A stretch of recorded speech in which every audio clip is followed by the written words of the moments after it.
produk kerja DPRD itu kan produk hukum, tapi konteksnya pun sudah dibatasi. Produk hukum dari DPRD itu adalah peraturan daerah yang dibahas bersama gubernur atau dibahas bersama dengan bupati dan wali kota di tingkat daerah. Meskipun kalau tadi misalnya ombudsman katakan, kalau ombudsman itu bisa melakukan panggil paksa, diundang 1-2 kali misalnya, mungkin ada selain undang-undang, itu di undang-undang ya, di undang-undangnya Bang. Nah, kalau itu kan di undang-undangnya. Kalau DPRD misalnya 3 kali tidak datang rapat, ya paling yang bisa dilakukan marah-marah aja lah di rapat itu kan, marah-marah aja. Di dalam undang-undang MD3 dan undang-undang MD3 sih ada panggil paksa, bisa menggunakan kekuatan lain. Jadi misalnya DPRD-nya bisa menggunakan, meminta Polda untuk tingkat provinsi atau meminta Polres untuk menghadirkan pihak-pihak yang dianggap dibutuhkan pendapatnya di dalam rapat dengar pendapat. Tetapi yang dimaksud dengan pertanyaan Pak Benget tadi sebenarnya adalah ketika masyarakat datang dan sudah kita layani dalam RDP, lalu kemudian rekomendasi ada. Sebenarnya ketika DPRD secara konsisten mengawal rekomendasi ini, itu pasti jalan. Jadi misalnya rekomendasinya A, menugaskan OPD ini misalnya dalam waktu 3 minggu harus melakukan ini. Nah, persoalannya kemudian adalah ketika rekomendasi itu keluar, dia pikir urusannya udah selesai. Ini yang membuat dia seakan-akan tidak punya kekuatan. Kalau ombudsman tadi dikawal, ada misalnya batas waktunya sekian hari tidak datang buat panggilan kedua misalnya. Kalau kita kan tidak. Kita jadwalkan misalnya RDP hari ini misalnya bilang, kita akan RDP lanjutan. Dia tidak bisa RDP lanjutan kalau tidak badan musyawarah. Kan gitu. Nah, tergantung lagi kepada itu. Bisa jadi orang yang mengatakan di dalam RDP ini panggil lagi, tapi dia tidak anggota badan musyawarah, ya dia lupa aja gitu. Padahal mestinya kalau secara administrasi jalan, ini lagi-lagi administrasi negaranya ini. Mestinya sebuah produk rapat dengar pendapat itu kan ada administrasinya, ada notulen. Ini harus dijadikan sebagai bahan dalam penyusunan agenda berikut. Maka dia harus dokumen yang terkumpul di setiap anggota rapat badan musyawarah.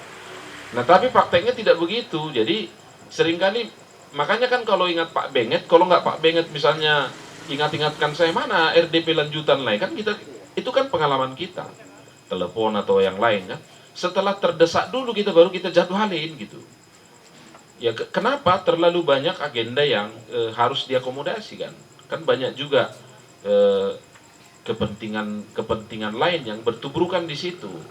Nah, itu sebenarnya yang membuat pengalaman-pengalaman kita sepertinya rekomendasi itu tidak jalan.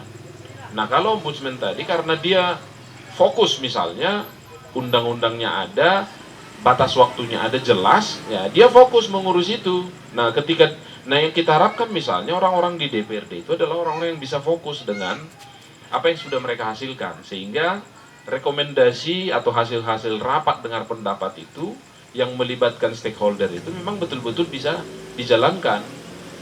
Dan saya coba mulai waktu itu di dalam setiap rapat dengar pendapat yang kita lakukan di tingkat provinsi, kita tiru-tiru juga DPR RI, bahwa kalau di DPR RI itu RDPU misalnya, di komisi di alat kelengkapan, setiap pihak yang hadir itu menandatangani dokumen. Jadi misalnya setelah dilakukan RDPU misalnya 5 jam gitu ya, ada kesimpulan yang ditandatangani oleh para pihak yang hadir. Kalau kita lihat misalnya pembahasan pemilu, ketua KPU-nya tanda tangan, ketua Bawaslu-nya tanda tangan gitu ya. Nah, ini juga secara administrasi harus kita dorong dilakukan di tingkat DPRD provinsi maupun kabupaten kota. Agar apa? Orang yang datang itu mengingat bahwa yang kita omongin itu kan hanya cakap-cakap aja, tapi ada dokumennya. Sehingga misalnya kalau suatu saat itu dibuka sebagai dokumen yang dibutuhkan dalam proses hukum, betul-betul ada yang bisa kita buktikan. Nah, ini juga masukan kepada ombudsman, mungkin terpaksa kita harus minta tangan ombudsman untuk mengingatkan itu agar teman-teman di DPRD itu juga bisa melakukan hal-hal yang seperti itu. Jadi diadministrasikan secara baik. Kan yang sering dipersoalkan ombudsman kan maladministrasi. Nah, memang banyak hal yang akhirnya kadang-kadang begini, ketika dianggap kita ini kan legislatif itu kan dalam pemahaman umum ya seakan-akan dia memang hanya sedikit aja kalau hakim yang mulia kan gitu ya. Makanya kalau panggil di luar persidangan pun ternyata ketemu hakim yang mulia juga kan gitu. Akhirnya DPRD mengambil sedikit di bawahnya yang terhormat kan gitu ya. Nah, predikat-predikat ini menyandra itu. Ketika dia dalam posisi itu, dia lupa bahwa mulia atau terhormat pun posisinya itu, sepanjang administrasinya tidak jalan, itu akan lupa-lupa aja kan gitu. Akibatnya produk-produknya menjadi tidak terhormat. Nah, oleh karena itu sebenarnya nanti mungkin di sesi berikut, sayangnya ke sekretaris komisi A tidak hadir hari ini, mestinya ini bisa masukan ke mereka gitu. Kalau saya sendiri kalau ditanya sudah agak tidak tertarik lagi masuk ke DPRD provinsi karena nanggung itu sekalian aja kalau memang mau legislatif ya DPR RI gitu. Jadi lebih jelas gitu, lebih jelas dia posisinya sebagai perwakilan rakyat.